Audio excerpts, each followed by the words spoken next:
Shri Guru Namaha Hari Om Sahanavadu Sahana Gunatu Sahaviyam Karavavahai Tejasvinamanitam Ma Vidvishavahai Om Shanti Shanti Shanti Hari Om Namah Shri Yadirajaya Vivekananda Suraye Sachit Sukha Swarupaya Swami Tapaharini Om Shanti Shanti Shanti Hari Om. We have already introduced you before you are coming, just to save the time. Now it's your time. Have the presentation. Yes. Darshini is here.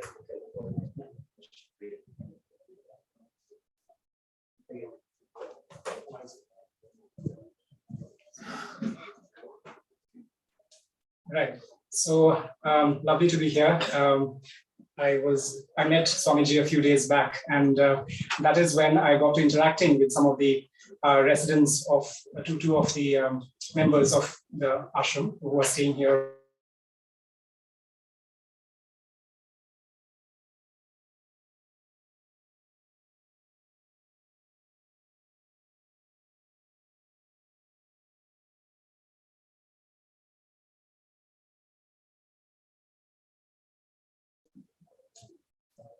So the two traditions being those of, well, Vedanta and that of physics, right?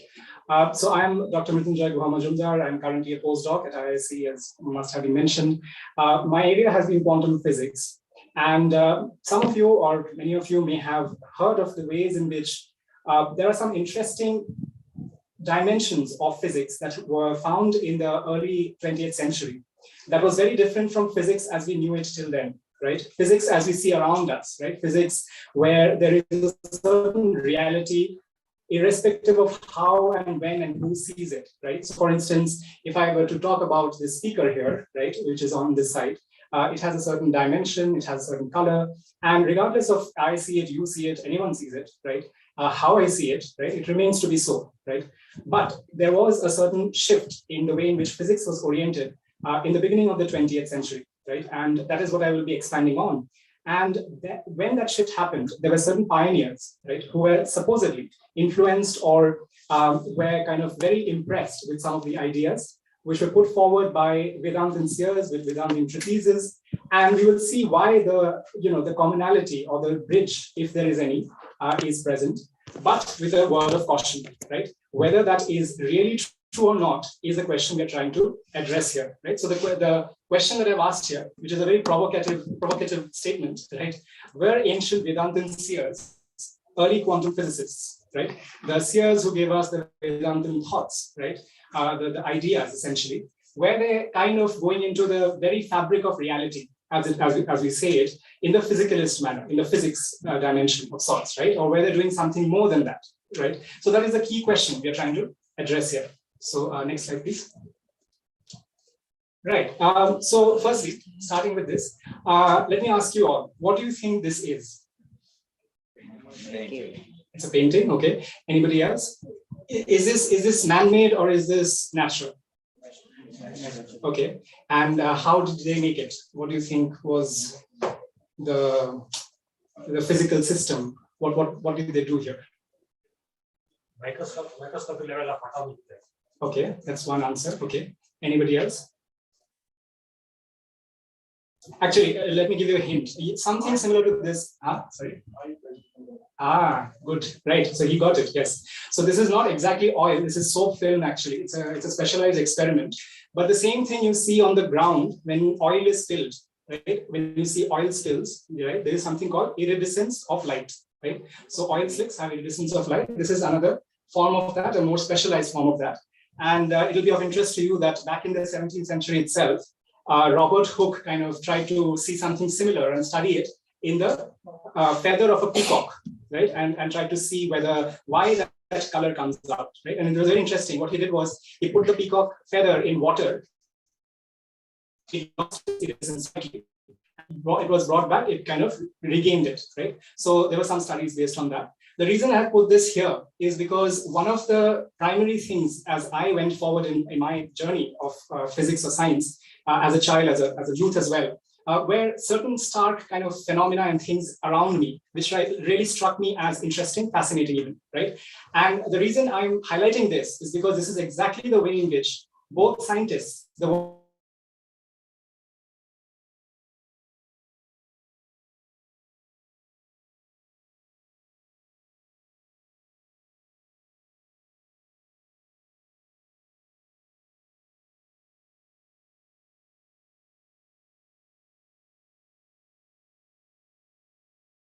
a certain color, let's say, right? What is happening there, right? And similarly, when we are talking about ourselves, right?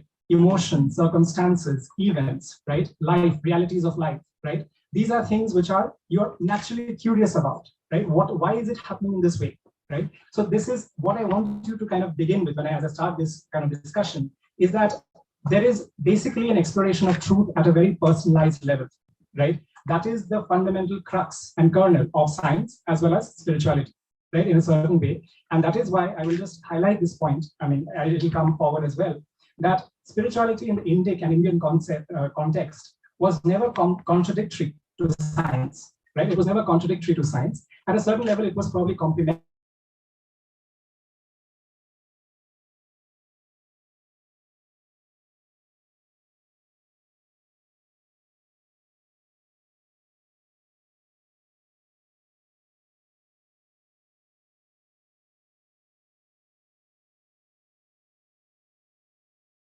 Here, right? So the first one is I've written it as that which devours all, right? That which eats up everything or like consumes everything. Basically, that's a representation not quite of a black hole, but supposedly of a black hole. So many of you may have come across this recent image of a black hole, which was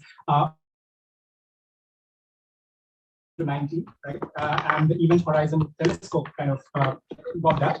And so it is one extremity of natural phenomena as we see it.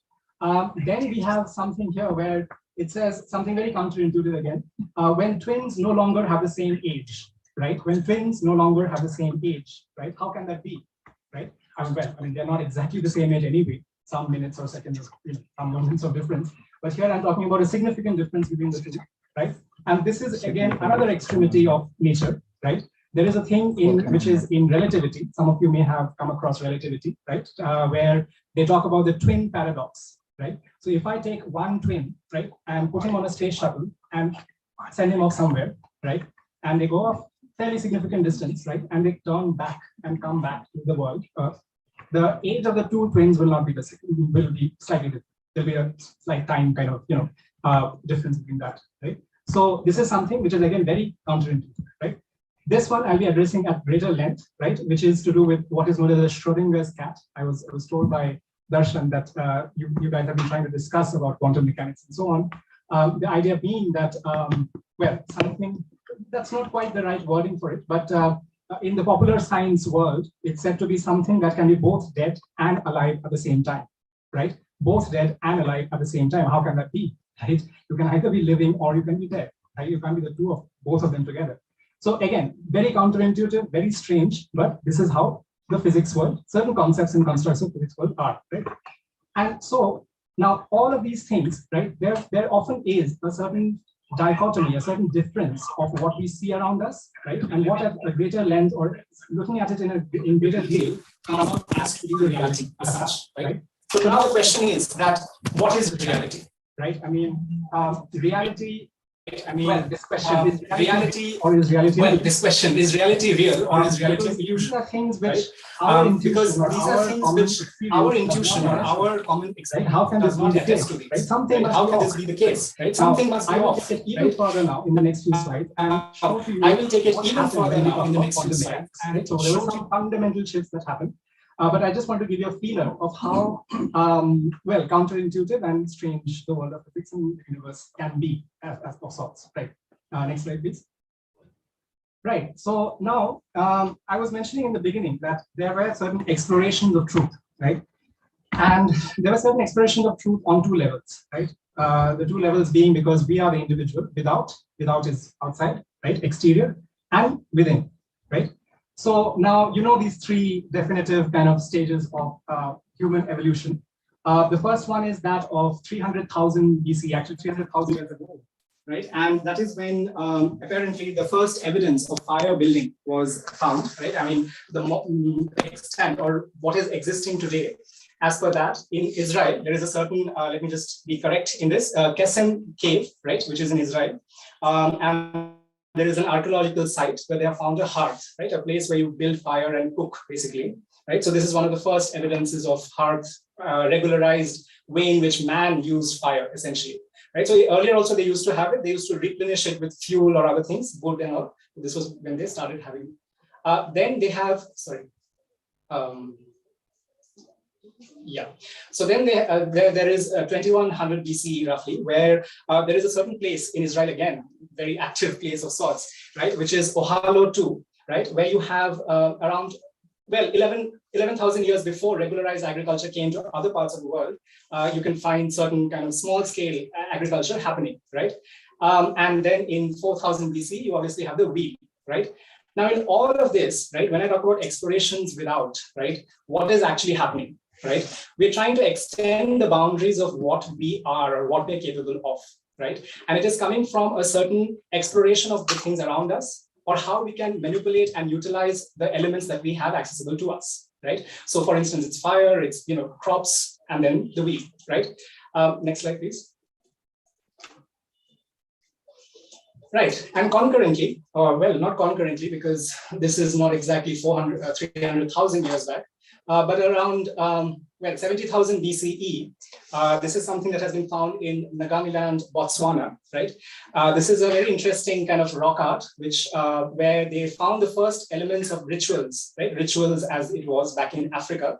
And they found that there was a certain cult or ritualistic tradition around the python, the snake, right? So there was certain python worshipping people essentially that were found, right? So this was again a way to relate to some elements that they felt was important by reflecting within, right? So there were certain things, rituals. What is rituals, right?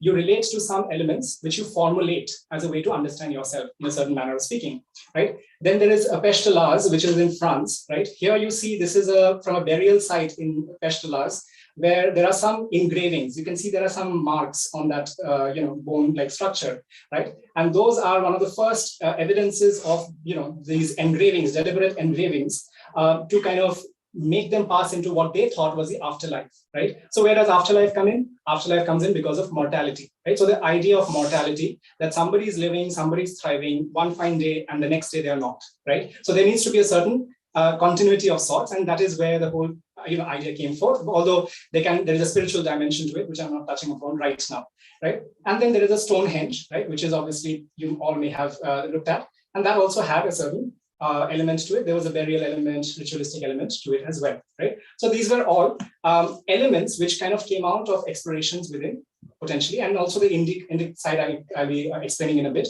So there were two kinds of exploration that were happening, right? And the only idea was that about what is existence, right? What is reality? Who are we, right? This fundamental idea of truth, exploration of truth, and the inner and the outer levels, right? So next slide, please. Right, and in India is never behind, and India wasn't behind at all. So Bhimbetka, right, is a famous kind of rock art, site, and there is evidence of prehistoric religion there. There were certain kind of markings which were found. Bhimbetka, by the way, the meaning is the resting place of Bhim, right? So from Pandavas, from Mahabharata, essentially, right? So where Bhim rested, basically. So Bhimbetka.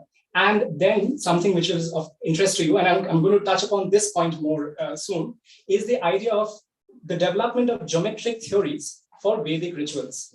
Right? Very interesting, very interesting. So I want to be a little factual here. So in fact, right. So in fact, the Sulba Sutras, right, and the Shatpat Brahman, these are two texts, two treatises, which are extremely, important in this regard.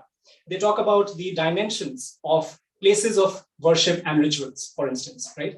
And they are representative or metaphorical in certain ways, right? So for instance, the Mahabedhi is that the place where you have the rituals essentially, right? There is a certain kind of geometric aspect to that, right? So in fact, it is supposed to be an isosceles trapezoid, right?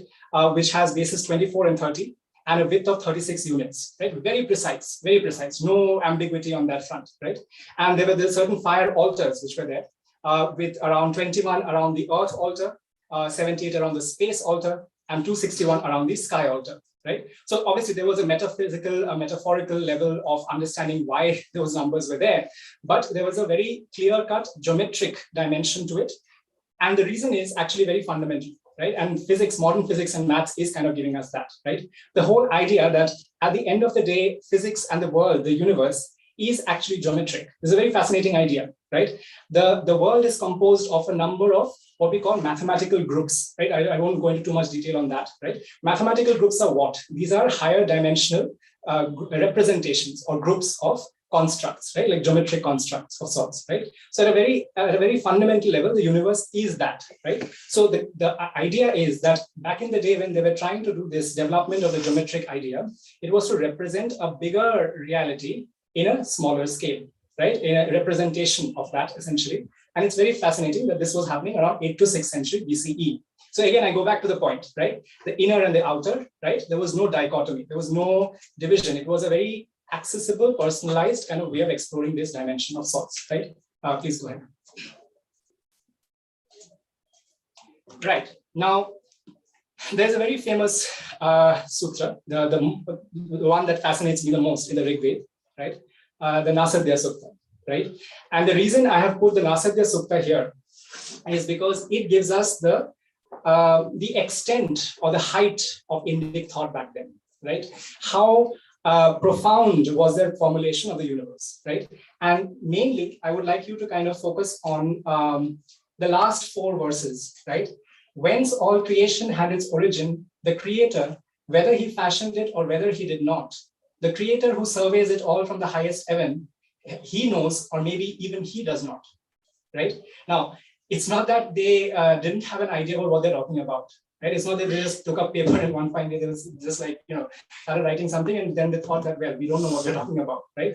The reason they said this last line, right, is very important. This is the seed of agnosticism, as it is called, right? The fact that you have a certain element of accessing the truth, right? And not preaching to somebody, right? So it being something which is an exploratory way of understanding truth, right? Instead of a descriptive model of the truth, essentially, right? And so the idea is that even science, right? When I suppose I'm a very eminent, or somebody is a very eminent scientist here, right? And I say something, right? And there is an experiment or a thought, right? A theoretical construct by which you think that what I'm saying is not true, right? Well, it's incorrect, right? I mean, it is absolutely, not true, right?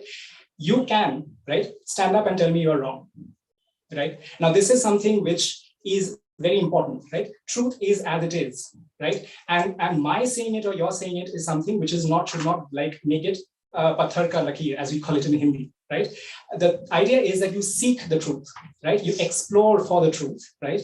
And there are elements of subjectivity and objectivity to it, right? So in this Nasadya Sutta, what they were trying to say, the Vedic seers at the height of their wisdom, essentially, was this accessibility of the truth, right? Instead of kind of preaching it in a certain manner of speaking, right? So it's a very refreshing thing to see that the Nasadya Sutta, which is in the Rig Veda, right, was present. Next slide, please. Right, and the idea of rhythm also in the Vedic civilization came to the fore, right? So what is rhythm? Rhythm is the order of the universe, right? Or the way in which the principles that define the universe in a certain manner of speaking. And it is important because, again, this comes from observations, right? So you see that fire burns a certain way, the winds move a certain way, gravity happens a certain way, right? So there is definitely a certain order of sorts which exists in nature, right? So this whole idea of order and principle way of working, which is also true in science, right? We find formulas, equations, we try to understand theories, right? What is that? We're trying to understand the dynamics of nature, of various physical systems, and trying to make a theory of it, right? So rhythm in Vedic civilization, and there are certain resonances across in various different civilizations, right? So in Egyptian civilization, it's called Math, right? Greek paganism, logos is more than this, but there is a certain school of thought which is called the Stoic Greek paganism, Stoic school of thought, which talks about the same rhythm kind of idea. And Chinese civilization, obviously Taoism and Tao, right? They also spoke about this element of sorts, right? So there is a certain understanding and identification of this principle and order of nature, basically, which was very much present. Next slide, please. Right, and before I move forward into the Western kind of side of things, I'd briefly like to kind of highlight three people whom I really admire and appreciate their work of sorts, right? Kanad, I hope I'm correct now, yes. Right, and his work on atomism, right? The whole idea of Anu and Parmanu, right? The whole idea that everything can be subdivided into a very basic unit of sorts, right? And what one can do with it, how the entirety of nature and the universe comes from that, right? So that is something which he gave, and he was the founder of the Vaisheshika school of thought, Vaisheshika Sutras, basically, he gave, right? Then Aryabhatta, right? Obviously, extremely kind of, prominent, eminent person, right? And his works in mathematics as well as in application of, if I'm not incorrect, planar trigonometry and spherical geometry, right, for various kinds of celestial systems is still kind of accepted and appreciated, right? And Bhaskaracharya, again, calculus, right? They say that Newton and Leibniz gave us differential calculus and so on, but there is a school of tradition which says that, in fact, Bhaskaracharya was also very much out there in terms of calculus. Yeah. Next slide, please.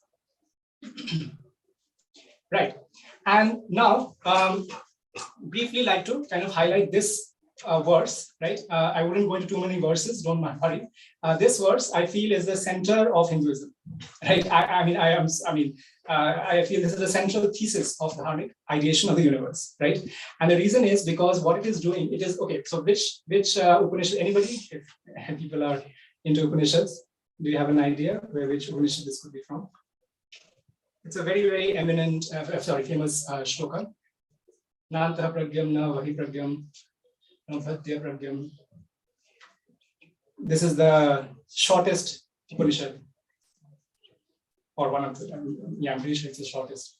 The Mandukya Upanishad, right? So the verse 7, right? So this is basically what it is saying is, right? So the English which is here, right? It's talking about the ultimate reality of the universe, right? So it says, as not inwardly conscious, not outwardly conscious. And I want to, well, take that word conscious with a pinch of salt. I mean, let's discuss that further. But for now, as not inwardly conscious, not outwardly conscious, as not filled with a knowing content, not conscious, not unconscious, unseen, non-predictable. Sorry, that should be predictable. Or it could be actually predicable as well. Ungraspable, bereft of quality, unthinkable, indeterminate. As a substance of the certitude of an unitive self, as a calmer of the unmanifested, tranquil, numinous, non-dual, is the fourth limb considered to be. He is the self that is to be recognized. Now, in this, I want you to grasp a few things, right? One is that, paradoxically, ironically, the ungraspable, right? Grasp the ungraspable, right? The reason here is because what they're saying is that there is no way to describe it, right? There is no construct, no way to describe it beyond a point in its entirety, essentially, number one. Bereft of quality, right? Very important. This you will find in many Vedic and Upanishadic thought, bereft of quality, indeterminate, again, which again goes back to the ungraspable, right? Unseen, right? And non-dual, right? This word is very important. Non-dual. What does it mean? Dual means which are two, right? This and that, right? Non-dual is which is not that, right? I mean, which is just one. And it's, oh, sorry, there's a very important thing. It's not one, right? It's not two, right? Because, this is, it's not easy to understand this, I guess, in a way. But when you say one, right, there is always the other for the one, right? When I say not two, right, there is no other for the one, for that, right? It is negating all duality, essentially, right? So this is very important, non-dual, right? So I'll come to the quantum mechanical side of things as well, and then I'll kind of try to connect certain aspects of that. Yeah. Anyway, so this is very important. I personally feel it's the central thesis of sorts. Yeah. Next slide, please. Right. And these are the Mahavakyas, but I just want you to kind of understand or focus on the first two, maybe. Yeah. The first two, basically, Tattvamasi, right? That thou art, and Aham Brahmasmi, right? Now, in the philosophical and cultural context, we talk about it as us as human beings, as philosophical constructs. But I want you to think of it as a unit. You're a unit of nature, right? And there is a greater reality of nature, right? So Brahman for the moment, right? You can think of it as a fundamental greater reality of the universe, right? And this line at the end, which I've written, right? This oneness of reality, right? The oneness of reality, any element you take, right? If you, like a formula, if you were to apply that thou art and I am Brahman, right? Has to invariably be connected to the greater reality, right? In essence, in effect, right? So oneness of reality, very important, right? Beyond and emanating from the physicalist multiplicity. What do I mean by that? These are words, which is that multiplicity means the number of things we see around us, right? Now, this reality, the oneness of reality is coming from beyond the reality itself, right? This is very important. It's coming from, because you remember the last slide, I said ungraspable, indeterminate, all those aspects, right? So it's clearly not something, because I can see the things around me, right? So that reality has to be beyond this. Simple, right? Logic is simple. If I'm able to see these things, if I'm able to describe these things, that reality is beyond this. But now we are also saying that the Mahavakya, that I and everything I see around it, in essence, is also that, right? So what does that mean? That means there is a reality which is one, but that oneness is coming from beyond this realm, this domain of reality itself, right? So it's emanating from a more fundamental reality, right? So this line I would like you to remember, and this Mahavakyas you may have seen. These are very famous Upanishadic Mahavakyas, the four big ones, right? Yeah, okay, next slide, please. Okay, and I just highlighted these three verses because I want you to keep this in mind as we go into the scientific side of things, right? That is one of my favorite treatises in the Vedic, Vedantic and Dharmic side, the Avadhuta Gita. Very tough to read and grasp. It's by Sri Dattatreya, right, who's said to be the guru of Parashuram, right, Sri Parashuram. And here he's talking about this verse, right? There is no action, there is no present, future, or past. Very dramatic, right?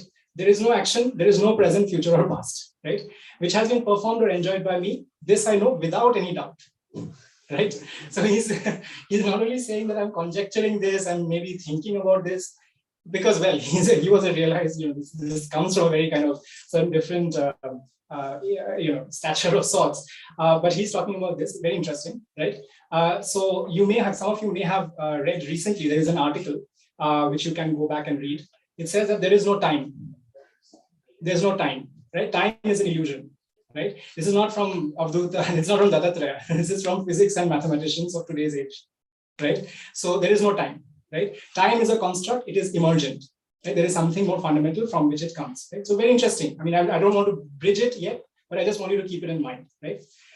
Yoga Vashishta, right? This is Sri Ram's guru, right? Vashishta, so Maharshi Vashishta. He wrote, again, a very famous treatise. Water in the mirage does not come into being and go out of existence, right? Even so, this world does not come out of the absolute, nor does it go anywhere, right? He's going even further. The creation of the world has no cause, and therefore it has no beginning. It does not exist. How can it reach destruction, right? So he's saying that what I think Shankaracharya and various others were mentioning, that the whole multiplicity of reality is an illusion, right? It's an illusion. There is actually no such multiplicity, basically, right? And he's saying it in a very dramatic and drastic fashion, right? The last one, Maitriyya Upanishad. There are two ways of knowing reality. One is through sound and other is through silence, right? This is very important. And this is because there's a story, right? Buddha, when he was asked if there is a God, right? One morning, one of his followers came and he said, is there a God, right? He was, I think, silent, and he may have nodded, right? And then somebody in the evening came and said, is there no God? He then did the same thing, right? And everyone was like, what is wrong, right? It has to be one or the other. It can't be both, right? Now, there is a certain element which is very important, and that is the last element here. Through sound as well as through silence, both you can access it, right? Which means that any binary, this or that, any duality, right? It transcends that, right? If it were to be, entrapped by this, right, then it couldn't have done that, right? So anyway, we'll come to that again in the quantum context as well. Okay, next slide. Okay, yeah, and this is basically, so it's all about paradoxes, right? So I mean, the Indic thought, Dharmic thought is all about paradoxes, and this is increasingly what in the modern context in physics you will see as well, right? So some of you may have heard about wave-particle duality, right? Object is both a wave and a particle at the same time, right? Then there is various complementarity relations, right? the position, momentum, complementarity, energy, time, complementarity, and so on, right? So there are various ways in which there are paradoxes, things which are binaries or which are not, well, how can a particle and a wave be the same thing? Right? Think about it at a very deep level, right? What is exactly happening, right? So this paradoxical nature of reality is something that the Vedantins and various others did deliberate on and did speak about. There are treatises. I gave you evidences of treatises, right? And we'll come to it from a quantum and a physical kind of dimension as well. Next slide, please. Right. So all of this was happening in India and around, essentially, right? But on a different front, basically on the physical front, on the Western Occidental thought front, there was a whole line of things that were happening, right? So Aristotle came, he gave us Aristotelian physics, right? Archimedes, he gave us buoyancy and various other ideas on that front. Townley was very important on the celestial and astronomical aspects, Copernicus, heliocentricity of the solar system. Galileo, very interesting. He gave us these ideas on gravity, right? Gravity, he had the famous experiment. He went to the Leaning Tower of Pisa, dropped balls from there, right? And he saw that regardless of the size and the weight of the ball, they fall at the same time, right? They reach the bottom at the same time, right? And various experiments with pendulums, inclined planes, and so on. Newton, behemoth, right? All are giants, but he's a behemoth, right? The first unification of, well, a lot of things. Actually, the first grand unification of physics was kind of done by Newton because he elaborated on calculus, he elaborated on mechanics. He even had theory of sound, for that matter. He looked at gravity, of course, right? So he did a lot of different things, and he defined the course of physics for the next 300, 400 years, right? Till Einstein came about. Newtonian physics, broadly speaking, but certain other elements of all what others have done, was the primary strand of physics, right? Then Bernoulli came, Bernoulli's theory again in calculus as well, I think. And then Maxwell, obviously, the second grand unification of sorts, where electricity and magnetism was unified, right? So electricity and magnetism and light are the elements of the same physical system, right? The same physical entity, essentially. So Maxwell was the next behemoth. And Stokes. Stokes is somebody who worked on fluid dynamics, right? Fluid dynamics of sorts. Now, okay, so now I want you to kind of look at, so what is happening here, right? So this is a system, which is a very interesting system. Well, it's a plaything of sorts. It's called a Zorb, right? A Zorb. So you can see, if I ask you, what are the different physics? What is the physics going on here? So obviously there's classical mechanics, friction, gravity, and so on, right? Then there are four-stroke engines, which are classical thermodynamics. Now, all of that is more or less classical physics, right? Which Newton also looked at, various others looked at. Now, what if I stretch the application of physics to extremities, right? So if I say it is either at an extremely small layer of reality, like a very small scale, or it is traveling at an extremely high speed, right? What is the physics then, right? And I say this because in the 20th century, this is exactly what the people were doing, right? So there were two different extremities which were explored, right? So relativity was one and quantum mechanics was the other. So let's go forward and try to expand on that. This quote is very interesting because by the end of the 19th century, there was a certain smugness, a certain arrogance in the Western world, right? The scientists thought they had discovered everything, right? There was nothing left to be discovered or explained. Everything was done, right? Done and dusted. So in fact, in the last line, right, you can see this. An eminent physicist remarked that the future truths of physical science are to be looked for in the 6th place of decimals, right? So if I just find another place of the decimal, that's all I have to do, right? All the theory, constructs, conjectures, everything is done. So this, why I'm saying this is important, is because this is the context in which Einstein came into being, right? He not came into being, but he put forward his theories, right? So in 1894, this is a theory, this is a quote, right? So there was a lot of arrogance on the Western front, right? And then within a decade, well, an explosion happened, right? What was the explosion? The explosion was the year of miracles. It's called Annus Mirabilis, right? 1905. So Albert Einstein put forward 4 different papers. These are the original papers. I've given this screenshots of the original papers. You can find this online. You'll probably be able to find some copies. And they were primarily on these 4 effects, right? Some of you may have read all of them, some of them.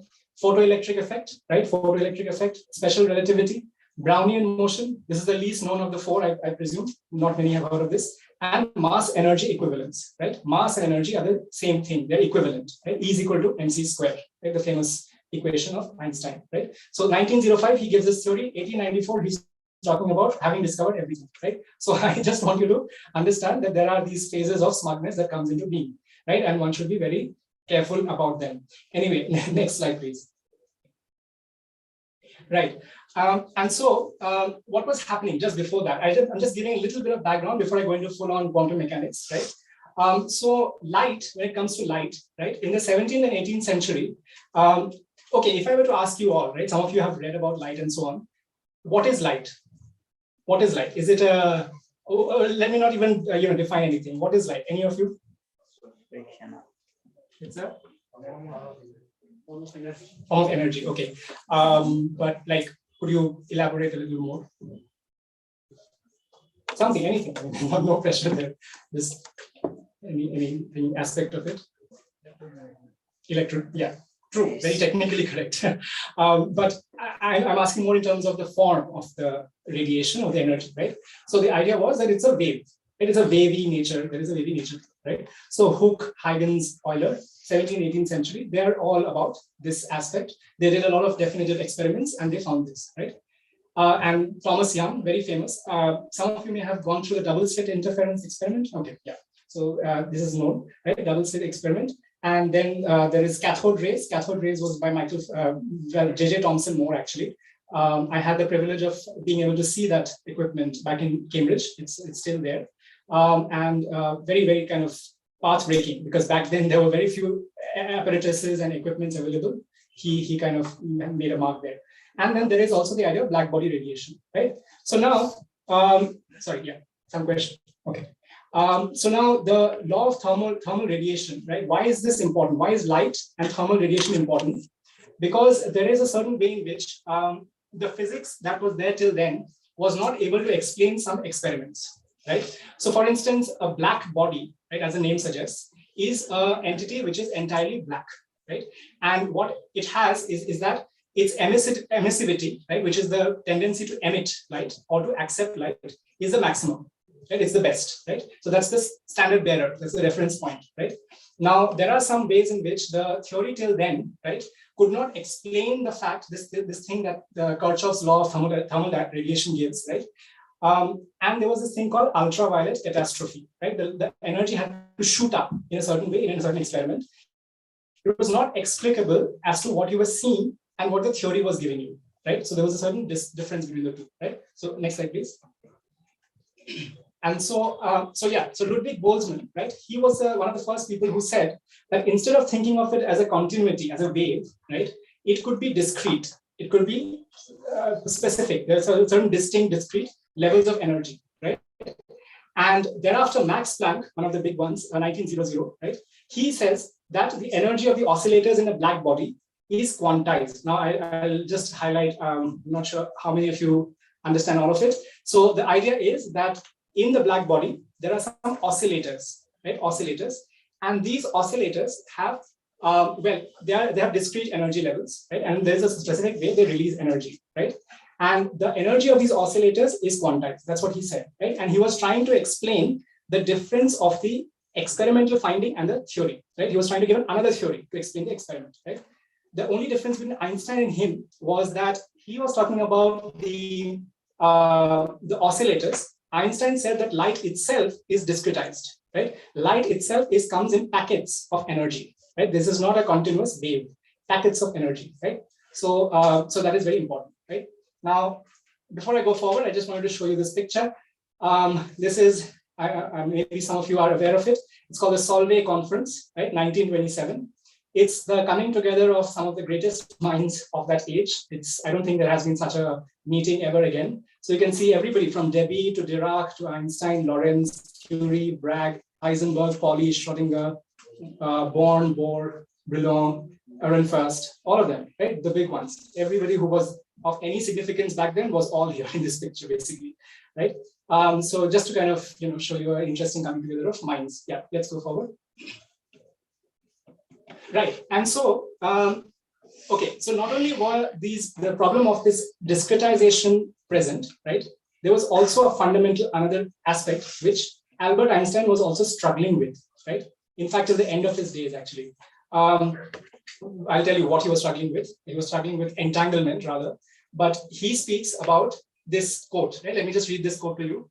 It seems as though we must use sometimes the one theory and sometimes the other, while at times we may use either, right? We are faced with a new kind of difficulty. We have two contradictory pictures of reality. Separately, neither of them fully explains the phenomena of light, but together they do, right? So he's talking about there are two contradictory pictures of reality, right? What to use, what not to use, when to use, right? What is it actually? What is reality, right? So he was really struggling with this idea, right? So you can see this from this quote, right? Now, from around hundreds Max Planck's time, for the next 2 or 3 decades, these 5 people give us very important ideas, right? So the Bohr model, all of you have seen the atomic model, right? Atomic model. So the Bohr model, he gave some ideas on the orbiting of the electrons, right? In certain quantized levels, right? Complementarity and correspondence principle, I won't go too much into it. Then there was also the idea that there is a uncertainty involved. Sorry, yeah. There is a certain uncertainty involved with the properties of an entity, right? Now, if you go up there again, right, he is talking about uncertainty in what is the reality itself. He is talking more about in terms of the properties of the particle, right? So that level also there is an uncertainty involved as such, right? And there is a matrix formulation, and then de Broglie gave us the wave-particle duality. Then there is Dirac, who gave us quantized gravity and Dirac equation, and Schrodinger. I'll be expanding on the Schrodinger equation in a bit, right? Next slide, please. Yeah. Now, so this world that they had kind of, it was like a Pandora's box, right? So they had started with Max Planck's idea of what is the way in which radiation happens. And Einstein had gone ahead and done the photoelectric effect, discussed about the photoelectric effect. But there was something more dramatic and more drastic in terms of the properties, right, which was found. So from the energy aspect itself, they found that the energy has to come in packets, right? It can't be a continuous. So you can think of this policeman, right? He can slide up and down the pole, right? I mean, if he requires. And so there is no discreteness to it, right? There is infinite number of points he can go up and down to, right? Whereas for the quantized picture, if you think of it as a ladder, right, there are specific rungs that you can go up in. Right? So this is first property that came forward from the energy aspect itself, is that the quantization of reality, or the properties of reality or entities, basically, right? So classical particles and quantum particles, right? So the first fundamental shift. Next slide, please. Right. And then the slightly more paradoxical elements, right? Or the slightly more difficult elements to understand.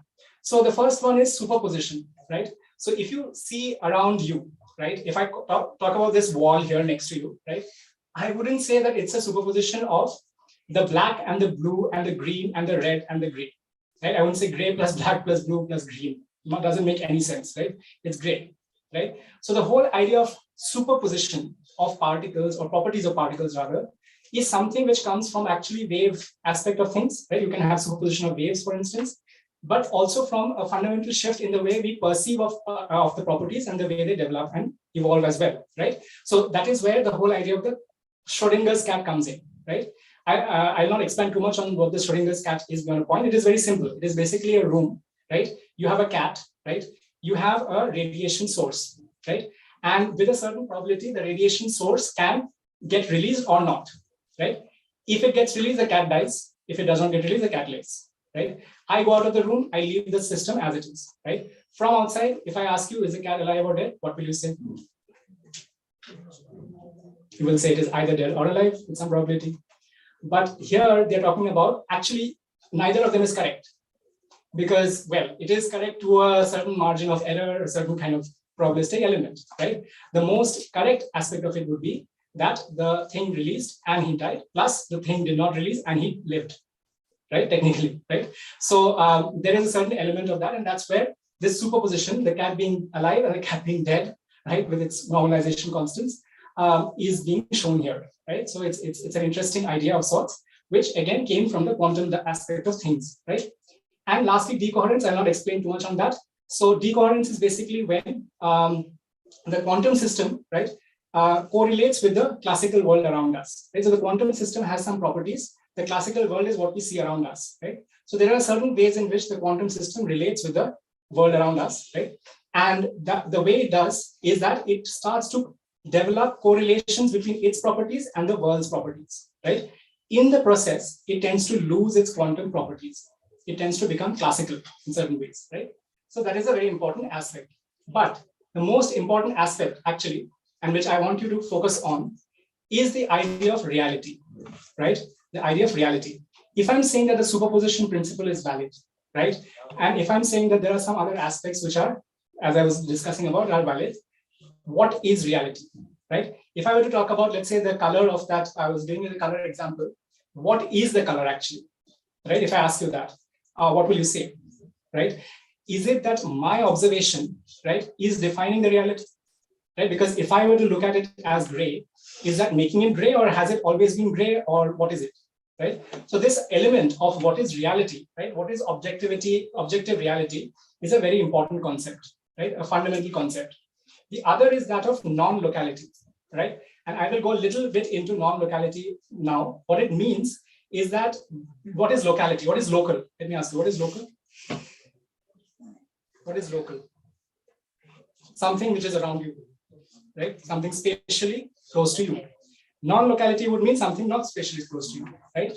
Now, if I would say that the core properties of two particles, right, even if they are very far apart, right, they are still connected, right? That is non-local, right? Now, that is a fundamental idea which is not quite true in the, it is true. I mean, for instance, if you call a wall in a wall, right, the atoms next to each other are correlated. They are stuck together, right? So it has to have correlations. But if I were to say that I have a particle here and I have a particle in the next galaxy, right? And I'm saying they are correlated. Is that possible? In the classical domain, can you think of something like that? It's difficult, right? Because if you have a property, just think of the way in which you can do it, right? So you start with properties which are correlated locally, right? I take one particle and go off to the next galaxy, right? That is the only idea, right? But in that process, there can be a lot of losses, ways in which it evolves, changes, etc. What I'm saying is, regardless of how far you take it off, obviously there are quantum decoherence effects and so on, it will still maintain its correlations, right? It's a very important concept here, right? Now, so these two things, reality and non-locality, was around what the debate about what is quantum mechanics carried on for Einstein, Bohr, and various other people. I'll just come to it in a short bit. Next slide, please. Okay, now this is an interesting, so this is a clip from a movie. It's called Casper the Friendly Ghost. I'm not sure if many of you have seen it. It's about a ghost, basically, in a certain house, old house, right? And there is a girl who comes with her father to live in that house, right? And the ghost's father, back in the day, was a famous inventor, like a scientist, right? So they make this very interesting chair and this whole device. I'll just, let me just show you the clip. Can you please play the clip? If you go back, I think. It's a clip, actually.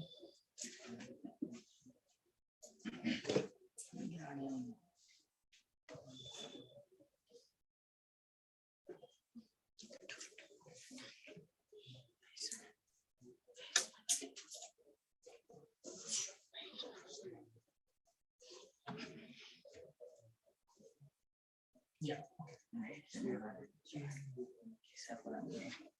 Yeah, so this girl has just come to live in that house with her father, and she comes across this small ghost, right? And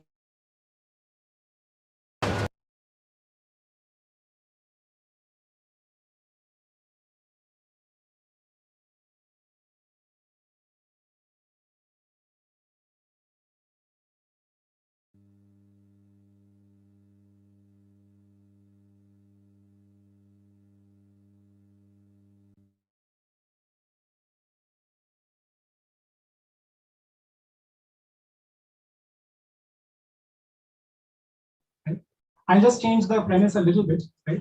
On the chair, I put a sensor, right? A sensor, what does it do?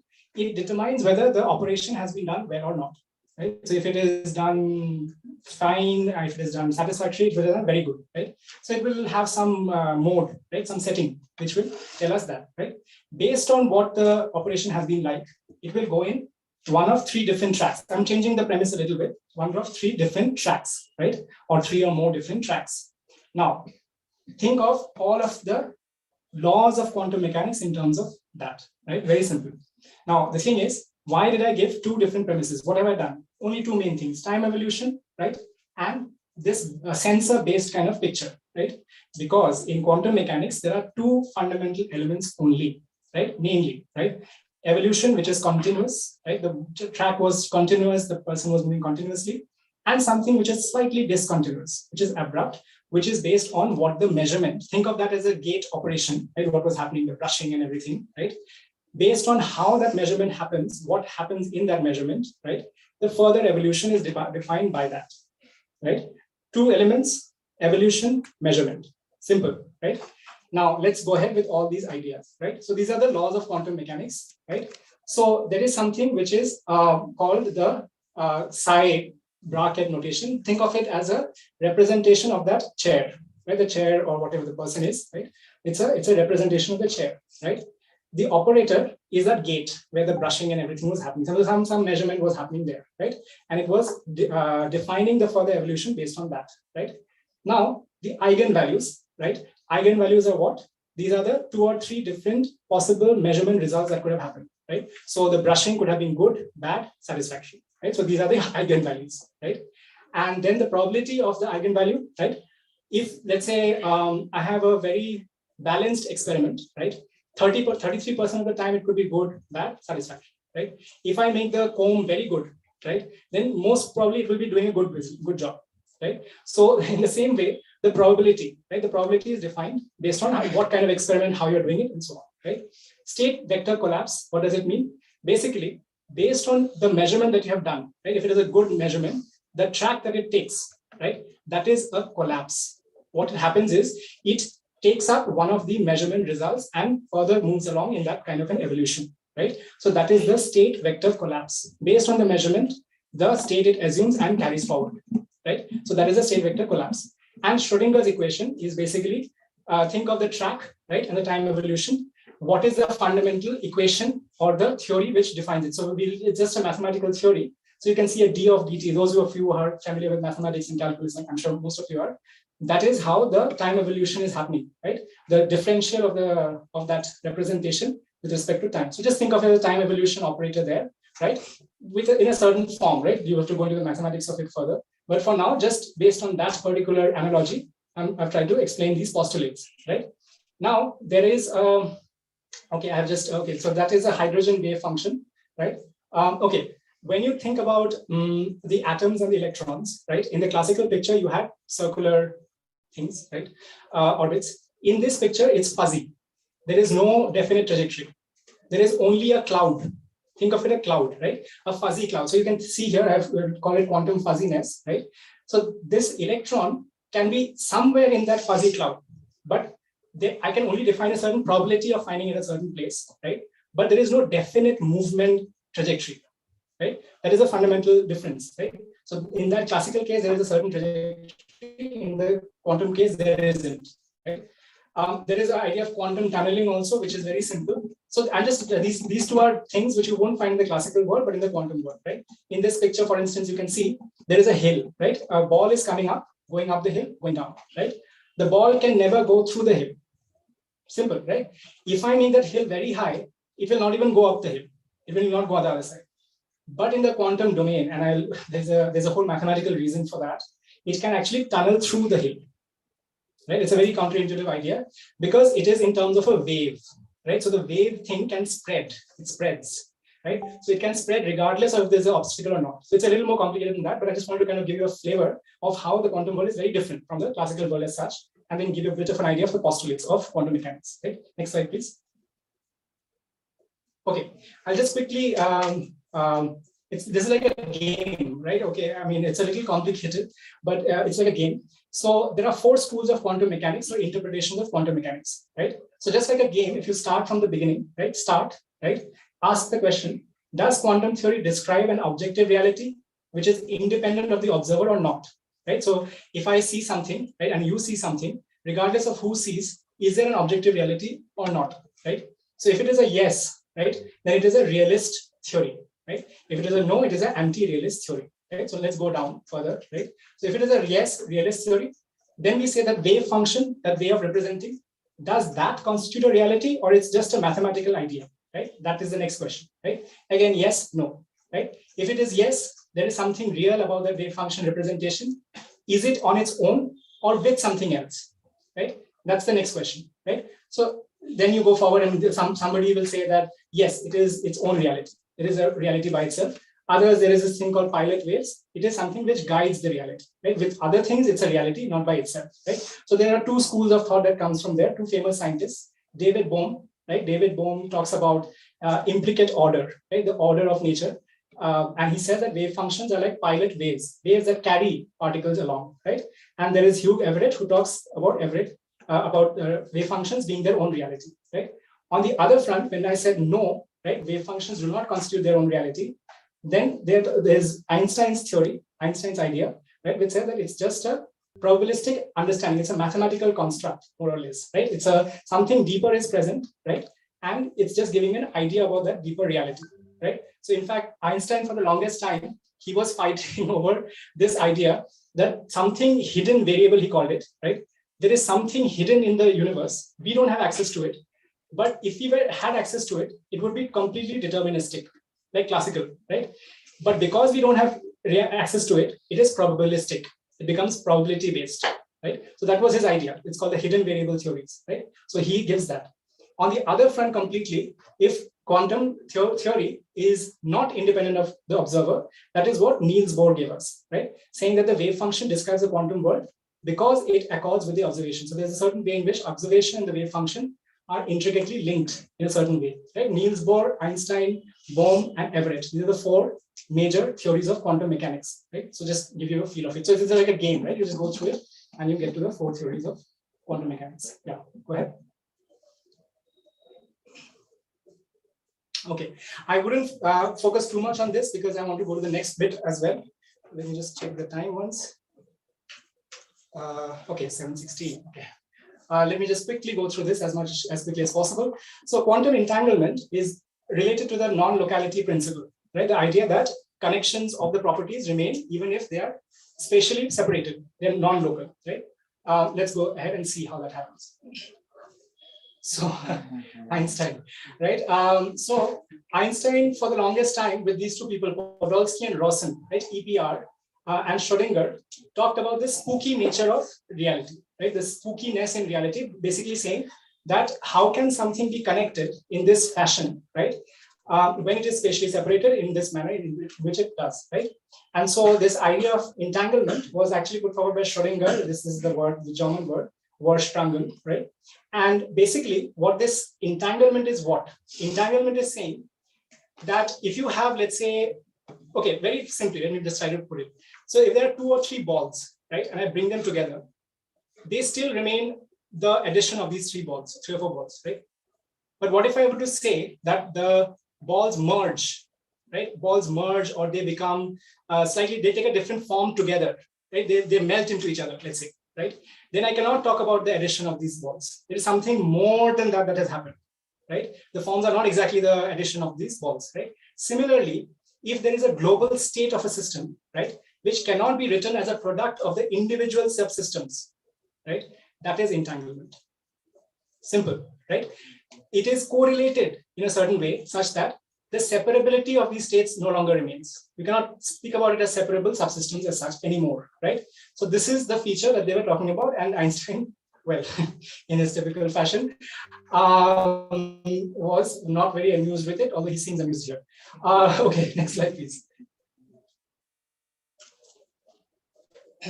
Right, I wouldn't want to focus much on this. This is one of the famous ideas. So I'll give the simpler example of this. The simpler example is that right, position momentum uncertainty. So if I were to have 2 balls that come out from a certain place, right, a certain center point, right, and I have the distance between the 2, right, and I have the wave, the momentum and position uncertainty as well that I have in me, right? If I have just 2 of these, like, so there are 4 variables: position of the first, momentum of the first, position of the second, momentum of the second. I can determine what the position and momentum of the other can be as well, right? Because of the difference and the uncertainty principle. I don't want to go into too much detail on that, but there is a certain way in which paradoxically you can find things which you should not be able to find, right? Properties or values of properties as such, right? And that is what Einstein was not very amused with.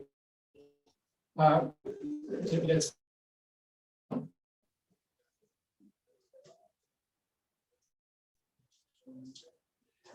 yeah, so he said that, this is a newspaper article from back then. And he says that there is a whole description of physical reality that can be provided eventually, right? That is not there yet, but we will someday find it, basically, right? So it was only in 1964 that John Bell, right? He was a British physicist. He finally completely dismantled Einstein's ideas. This hidden variable formalism was destroyed by him by some experiments, right? So he showed that there are two schools of thought, Einstein school of thought and Copenhagen school of thought, right? Which is to do with, there is no hidden variable. Nature itself is probabilistic, right? There is nothing else you have to add into that, right? So John Bell showed that that is indeed the case. Einstein's theory is not correct, right? Or this idea formulation is not correct.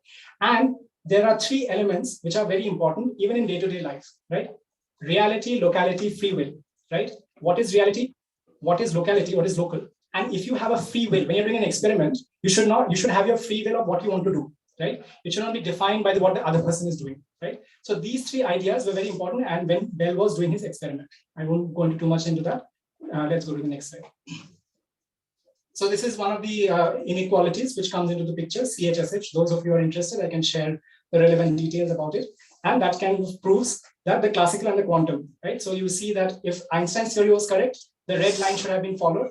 In practice, it was a blue line that was seen in an experiment, right? It was a detector-based experiment in optics. And this is what was found, and that was what was supposed to be found. So Einstein's theory is not correct, basically. Next.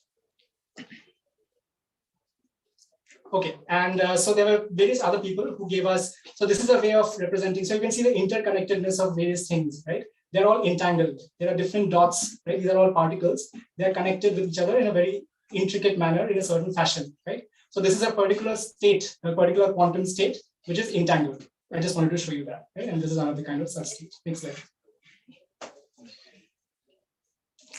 So yeah, I mean, this was actually the experiment which was done, which proved Einstein incorrect. It was Alan Aspect, French physicist, who did this test, right, of violation of the Bell inequalities, right? And since then, the local hidden variable theory are incorrect. It has been proven to be wrong. Next, please. Okay, so entanglement in the lab, right? I just want to give you a big feel of it. This is entanglement in a lab. What is happening is there is a beam of light. It is hitting that crystal, right? And there are two light beams that are coming out from there, right? This is called an SPDC process. Those of you who are interested, I'll give you the details. SPDC process. So what happens is the two light that comes out, right? They are entangled, right? In some property, they are entangled, usually in polarization, right? So this is what you see in the lab. You see two such rings, right? So what happens is you're doing multiple runs of this, right? Each time, these two things that are coming out are in diametrically opposite directions. So if I were to see these rings here, right? If I take one beam to be on that side, if I draw a diameter, right? The other beam has to be on the other side, right? So this is what you see in an experiment. This is an actual demonstration of entanglement in a lab with light, right? So I just wanted to show you that.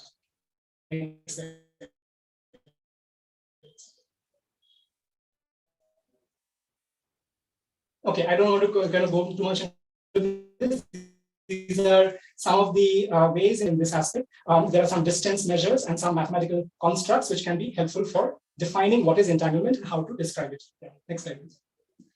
Okay, now one of the things in which I'll just be okay. Right. Okay. So one of the things in which entanglement is very important is that of some of these protocols, right? And it's very interesting. Some of you may have heard of Star Trek, teleportation, right? What if I were to say that teleportation is possible, right?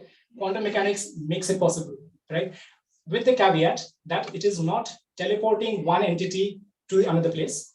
It is rather taking the information in one entity, transferring that information through a channel, reconstructing it elsewhere, right?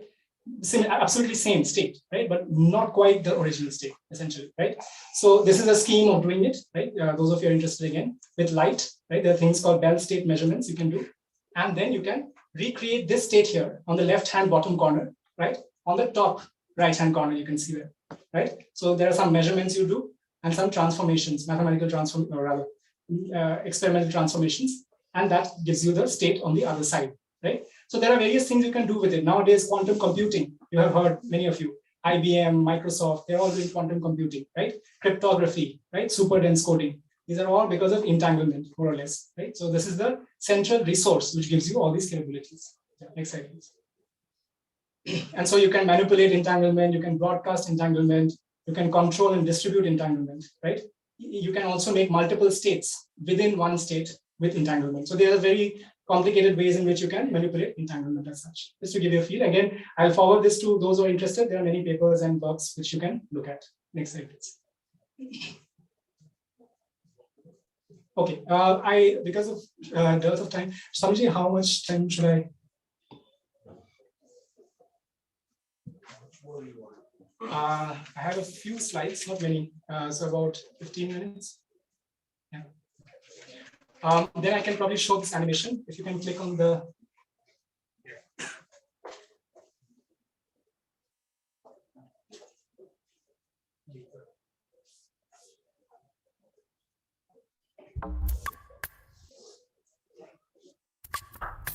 So the way in which the wave particle duality comes into being will be shown in stark contrast here. So if it is a wave, it is a particle.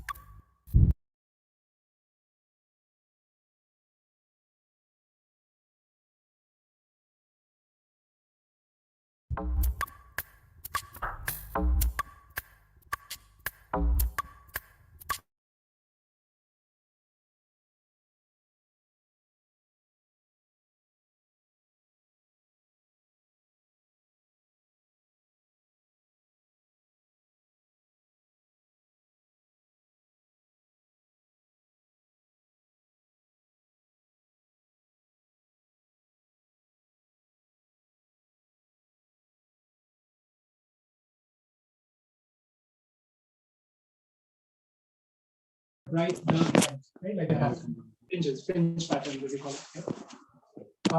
So a quantum object,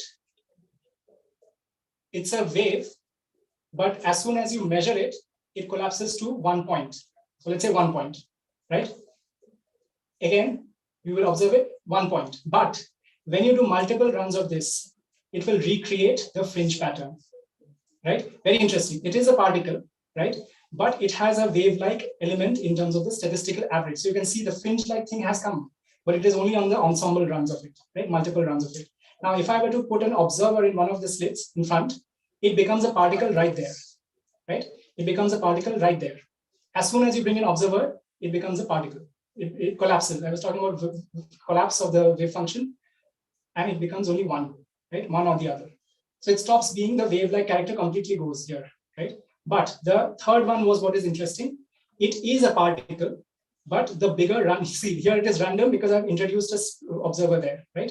When I did not have an observer, I was having one particle hitting, but multiple runs of it gave me back the wave-like characteristic, right? So that gives the idea of wave-particle duality. There is a wave-like tendency. It just so happens that each of them in an ensemble is a particle actually, when you're observing it, technically speaking. Yeah, next slide, please. So it's a very paradoxical idea, very strange idea. Okay, Schrodinger's equation, very briefly. Next slide, please. So the way in which, in mechanics, you have the laws of mechanics, right? So V is equal to U plus AT, right?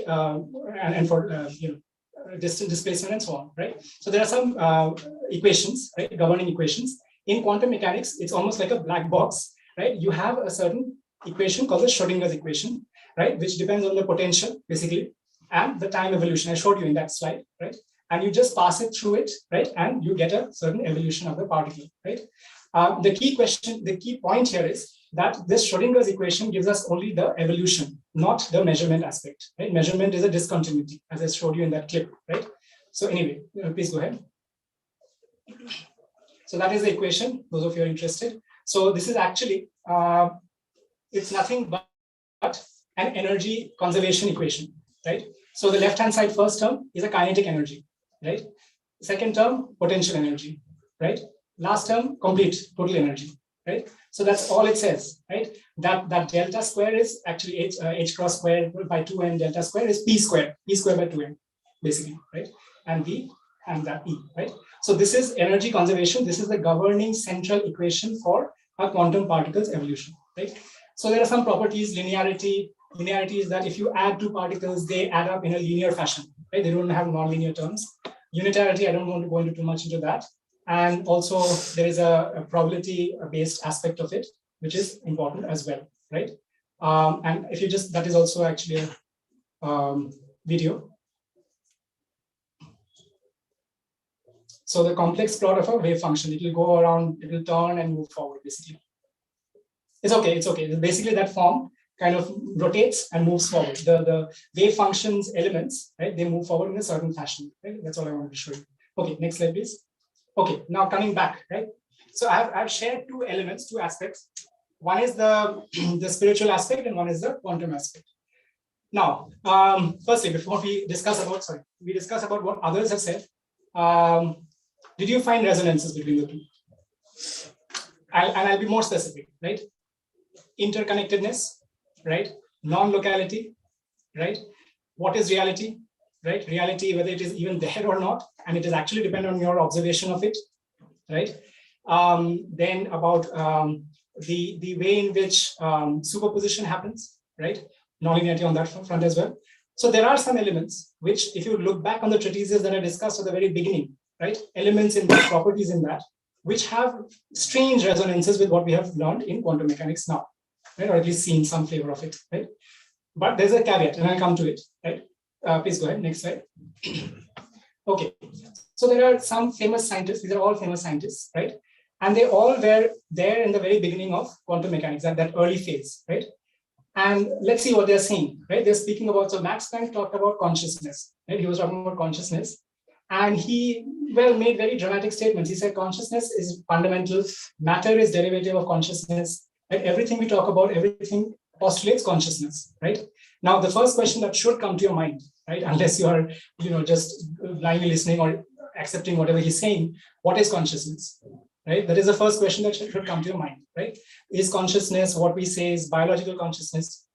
Is it some field of theory of physics, let's say, right? A quantum field, a classical field, what is it, right? That is the first question. And I want to just keep that seed of thought in your mind.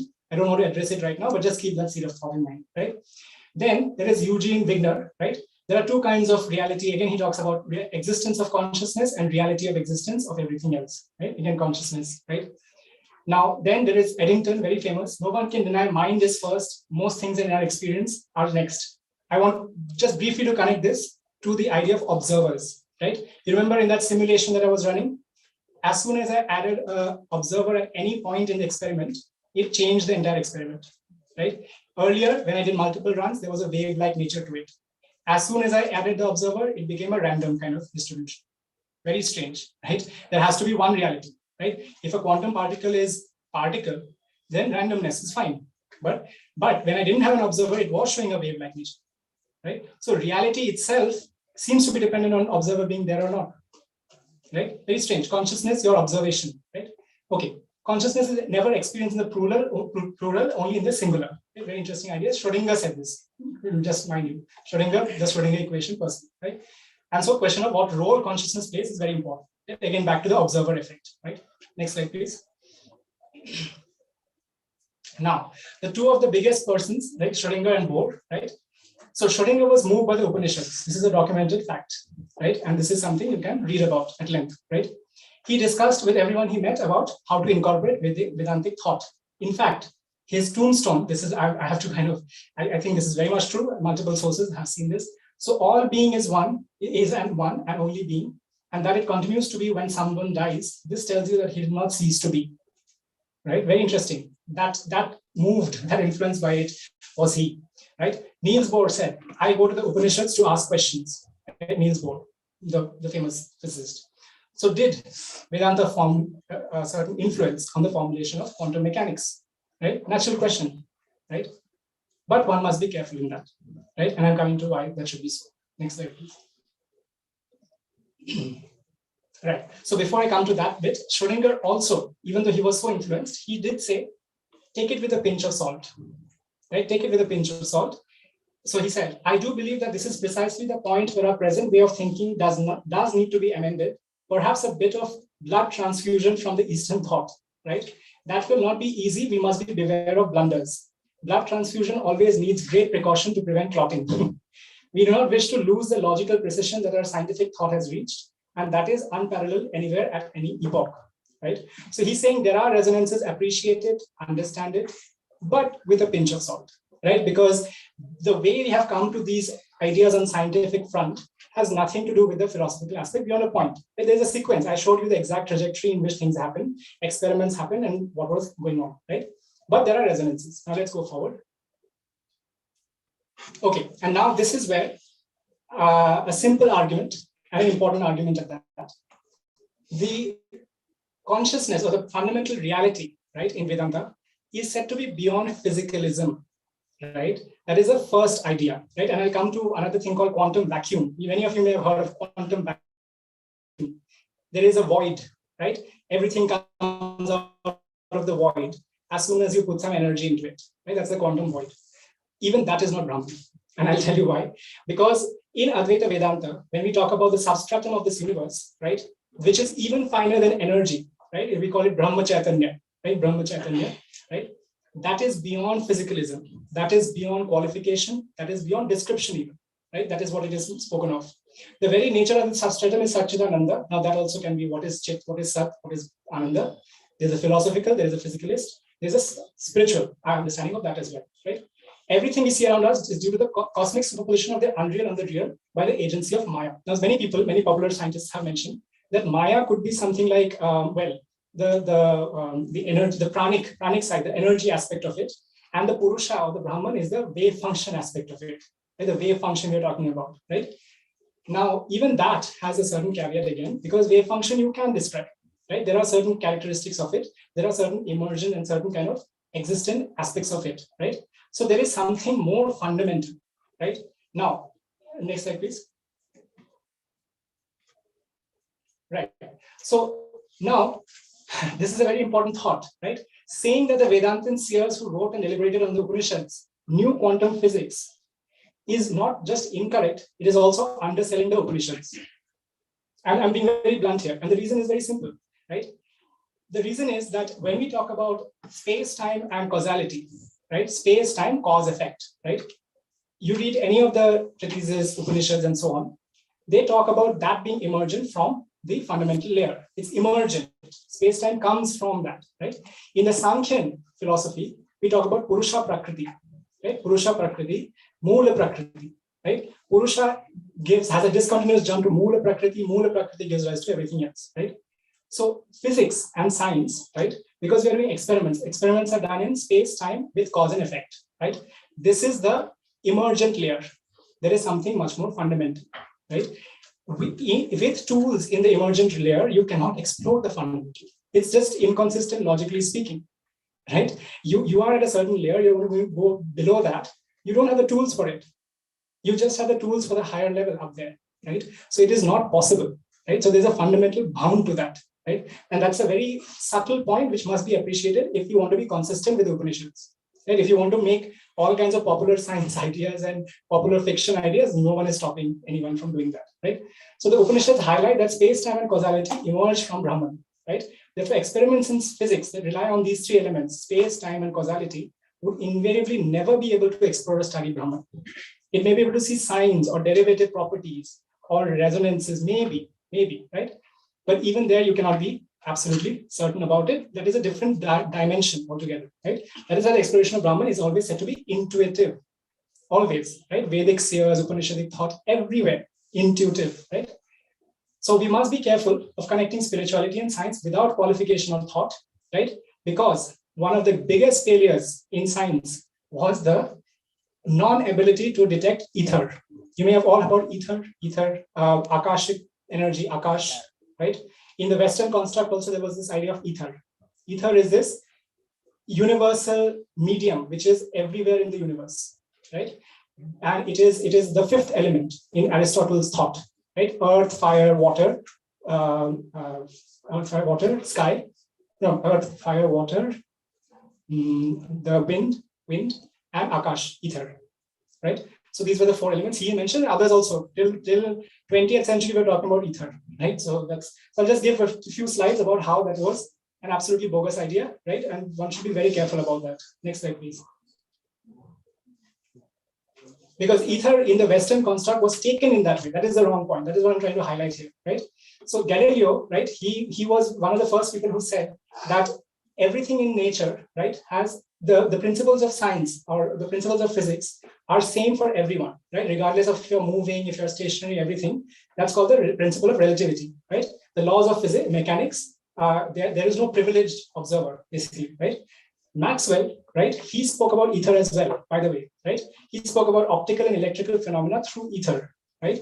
Which suggested that there may be something which can give us the idea of ether. And this is Newton's work, famous work. There is some mention of that. Next slide, please. Yeah, so ether, where art thou, right? Plato, Plotinus, all of these people. I don't want to spend much time on this. This is a famous I think Roman thinker, Greek thinker, Roman thinker, and Plato obviously is very eminent. They both spoke about ether, but there was no evidence. Next slide, please.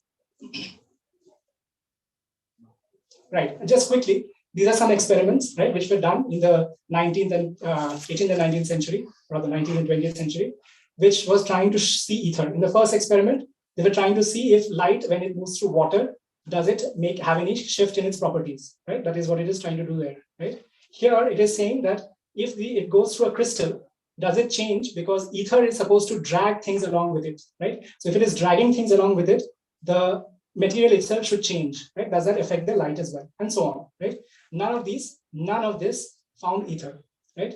Next experiment, and next slide. And finally, the Michelson-Morley experiment. Some of you may have seen it. It's basically a very simple experiment. Light goes through a beam splitter that splits the beam. If you play it, it goes through, hits 2 mirrors, comes back, right? Now, if I change the distance of these mirrors, right, that should change the pattern I see on this screen, right? Now, if I were to keep it the same distance, both the branches, and if I were to say that there is ether, the branch which is in the direction of ether should feel a drag, should feel some effect of the ether on the light, right? And that should be noticeable on the screen. That is not seen in experiment, right? That is not seen in experiment. This was the most definitive experiment that disproved ether, which went on from Aristotle's time to the 20th century, right? So one has to be extremely careful about spiritual, metaphorical ideas and principles to be transcribed directly into physics, right? It has to be tempered with the truth at the physicalist level as well, right? Next slide, please.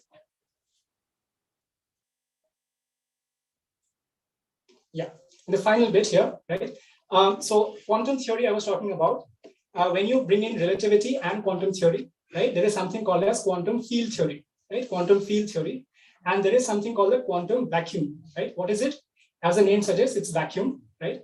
But if you put energy into that vacuum, right, there are some excitations of that vacuum.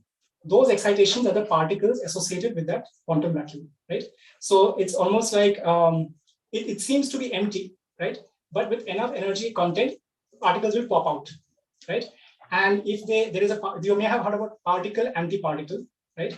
If particle and antiparticle collide, they extinguish. They go back into the quantum vacuum. The energy is released, right? Now, many people have been talking about the quantum vacuum, whether that's Brahman, right? Not true, right? The reason is very simple. The reason is that even though the quantum vacuum is vacuum, right? And this is one of the fundamental points where physics still has not found a resolution for this. There is a quantum vacuum for all the different fields. QED has a quantum vacuum. QED is quantum electrodynamics, right? Light, electricity and magnetism. QCD, which is quarks, protons, inside protons are quarks, right? QCD is strong force, one of the forces of physics. That has a vacuum, right? So each of these vacuum are actually not vacuum. They have some characteristic properties in them, right? So as soon as I give them energy, one specific kind of or few specific kind of particles only can come out of it, right?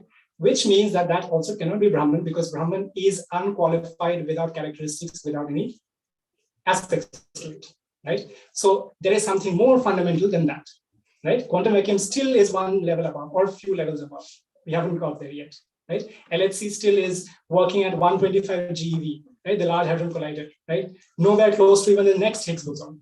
The next Higgs boson is 700 roughly GeV, right? So even with 40 years of work, right? So many countries, right? So much of money going, they've only reached 125 GeV, roughly around that range, right? So we are very far away from getting to even the Planck scale, or even a fraction of the Planck scale, right? So the whole idea of unification and what is there beyond the unification scale is an elusive dream as it stands. And there is a reason for it, a simple reason, and I'll close with that. The reason is that energy, when it started off, the Big Bang happened, right, in the universe, there was a certain energy content, right? The Big Bang happened, energy got dispersed, right? Now, if you want to recreate that energy, because you have to recreate that energy, right? You have to get to that scale. You cannot, because fundamentally it has got dispersed, number one, right? Number two, it requires you to kind of, create, well, that is actually the only thing, that the energy constraint is that the entire energy is no longer accessible to you, right? Even the solar system put together, right? Very small scale of energy, right? So there are people like Weinberg who talks about the first 3 minutes of the universe, and the first 3 minutes, there's a famous book, right? We may not be able to reach there. That's a very humbling thought, right? That we may have theories of physics and science, but how much can we prove it empirically has caveats in it, right? And there's a very simple logical reason for understanding why that is the case, right? So again, I would like you to take 2 or 3 major things from here. One is absolutely the exploration of truth, right? Both the levels, right? See and appreciate the resonances between the two, right? But the places where there are claims, right? Claims which are oftentimes to kind of get some kudos or some views or some thoughts from people, right? Has to be tempered with reality, right? Be consistent with both the sides. If they truly do coincide, only then accept it, right? So truth all the way. That's truth along chimes, as we say, right? Satyameva Jayate, right? So I think I'd like to close with that. Thank you.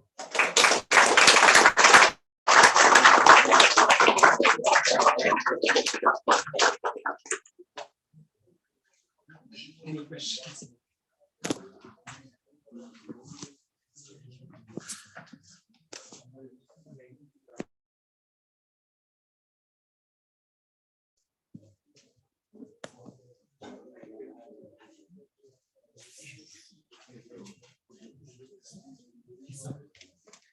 Sir, is quantum tunneling related to wormhole? So, okay, it's a very good question. So I'll just, how many of you are familiar with wormholes? Wormholes? Okay. Okay. So wormhole comes from the cosmological aspect, as you will know, right? So it's basically curvature of space and time. Just for those who are not familiar. So the black holes, right? You all have heard of black holes, right? So the black hole is when, so gravity is no longer a force in the way Newton said it, right? It's not a force. It's more a curvature in space and time. Space and time, think of it as a tarpaulin sheet, a sheet basically, right? And think of balls, right? Or objects put on the sheet. What will happen? It will curve, right? The ball will be there, it will curve around it, right? Similarly, gravity is curvature of space and time, right? Now, if something is very massive, a lot of mass involved, right? There is the tendency of it to go so deep, that depression to happen so much, right? That there is something known as a black hole that gets formed, right? It is almost like a, well, people in popular science say that it is a sink, like a sink, right? Everything goes into it, nothing can come out of it. It's not true, because Hawking radiation is something, there's a kind of radiation that comes out from a black hole, right? Well, we'll not go into that. Now, wormhole is supposed to be this conceptual idea that there are, let's say there are 2 black holes, right? Or actually technically one is called a white hole, right? 2 black holes, right? And there is a bridge between the 2, right? So there is something is kind of like a sink, and from the other side, it goes to a certain place, and again, there is another sink. So it's connected, 2 sinks connected, basically. Think of it like that, right? Now, quantum tunneling, right, is from the minuscule aspect, right? From the atomic, subatomic aspect. It is because of the wave-like tendency and the wave function dynamics of it. However, there is a recent theory which is called the ER is equal to EPR theory. I don't know if you've heard of it. So it says that whenever 2 quantum particles, right, or quantum entities get entangled, right, there is an equivalent wormhole which gets created, right? Now, that also comes from string theory and ADS-CFT, right? ADS-CFT is a theory. Now, well, there is no kind of conclusive proof for that, right? Because both because at that level on the quantum side, as well as on the cosmological side, as you all know, till now we have only one photograph of a black hole. That too is with a lot of reconstruction and a lot of other things, right? 2017 to 19. 2017 they got the data. 2019 they released the image, right? N87 super black hole, basically, right? Supermassive black hole. So when we have only reached one image of a black hole, then experimentally proving whether there's a wormhole. And also one of the problem is, how will you even experiment on a black hole, right? As soon as you go into a black hole, right? Well, that's it, right? Your entire content will get scrambled, as it is called, randomized, right? So yeah. But still, we can do the experiments standing in the event horizon. No, because no, but the thing is, there is light also does not escape from it, right? Light also does not escape from it. So what will be your experiment? Let me just ask you this: what kind of experiment will you do there, standing on the event horizon? Whatever, maybe take a photograph. But photograph is inherently dependent on light.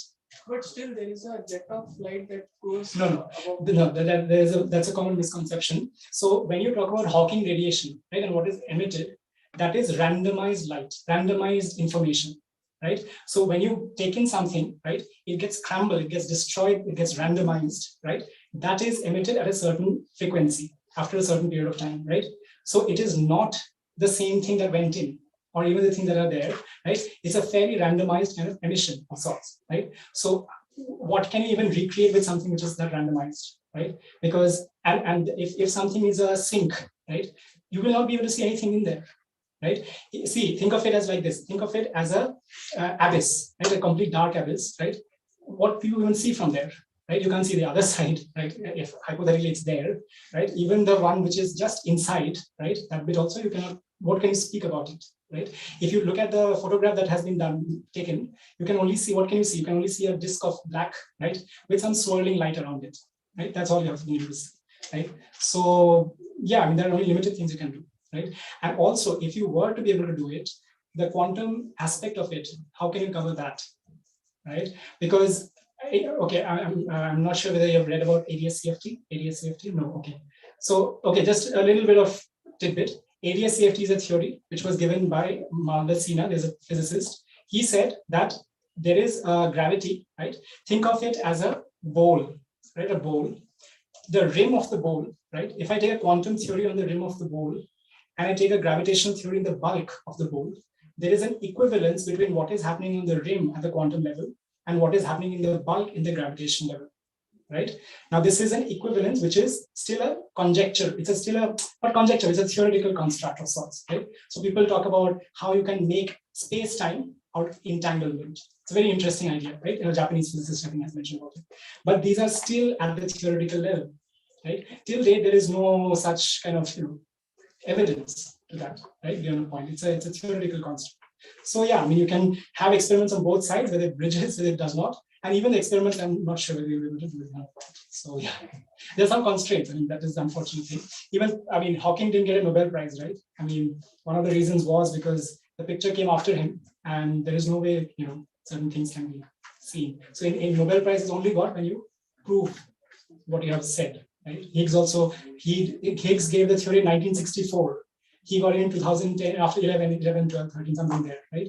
40, 50 years after, right? Because there was no evidence till then. So,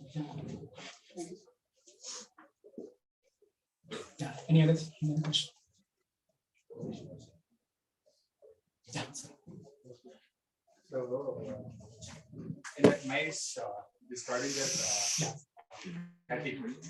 So there was like 1 by root 2x. Yes. Why was it 1 by root 2? Because normalization. So if you so the probability of both the states, right, has to be half and half, and that's the idea we are going with. It could be otherwise also, but the probability, I think, one of the postulates. Before that, actually, there are actually 4 possibilities. Yeah. Like both the cat alive, both the cat dead. No, there's only one cat. Okay. One cat, yeah. There's only one cat, room and radioactive source. Yeah. So yeah. 1 by root 2. Yeah. So it's actually modulus squared of the coefficient, right? So 1 by root 2, modulus squared, half, right? So half of it being alive, half of it being dead. And regarding that, in one more video, we saw that like spin quantum number, based on the spin quantum number, it's like an atom, an electron is having both spins. Yes. So to understand quantum mechanics, they explain like if there are two electrons in one cell, okay, or any one cell. So if one is having In entanglement, you're talking about? Yeah. Oh, no, I mean, so there are 4 EPR states, as it is called. EPR is Einstein, Podolsky, Rosen, right? Okay, so what is entanglement? Entanglement is basically that they are uniquely connected to each other, right? So now I can have 4 combinations, right? Yeah, because I have this idea of phase also.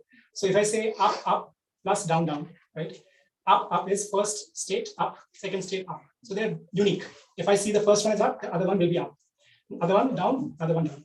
The other is up, down, down, up, plus, right? And there's also the minuses in between. This is because of phase, basically, right? So there are 4 states. So in principle, even with up, up, and down, down, you can have an entangled state, right? It does not have to be up, down, right? So yeah. So are we talking about in the electron level, or is it like matter and antimatter? No, no, it's only electron level at that point. But I mean, that's a good question. Yeah.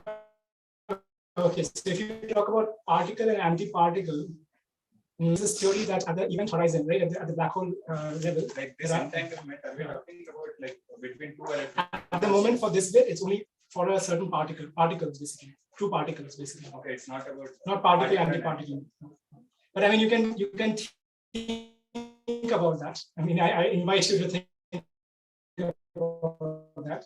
There are some bits even in the event horizon of the black hole bit, which is very interesting. With that, right? So all this quantum mechanics is working on just between 2 particles. No, it need not. It need not. I mean, it can be for, so when we talk about quantum field theory, right, when it is relativity is also involved, then you have antiparticles in it, right? Because in fact, all the properties that you have, if you time reverse or reverse it in certain ways, that kind of gives the antiparticle aspect of it, basically, right? So you can talk about that. There are various chirality and various other aspects.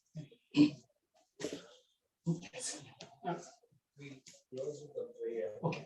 Those who have yes. Okay.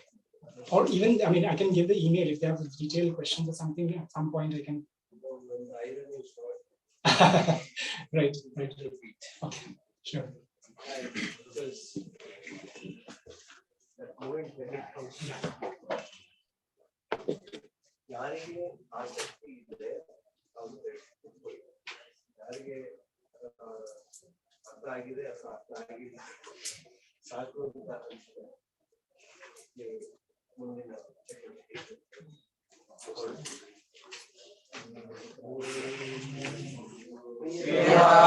ಪುಂಡರೀಕಾಕ್ಷಃ ಸರ್ವಯಜ್ಞೇಶ್ವರೋ ಹರಿ ತಸ್ಮಿನ್ ಸೃಷ್ಟೇ ಜಗತ್ಕೃಷ್ಟಂ ಪ್ರೇಣಿತೆ ಪ್ರೇಣಿತಂ ಜಗತ್ ಹರಿ ಓಂ ತತ್ಸತ್ ಶ್ರೀರಾಮಕೃಷ್ಣಾರ್ಪಣಮಸ್ತು.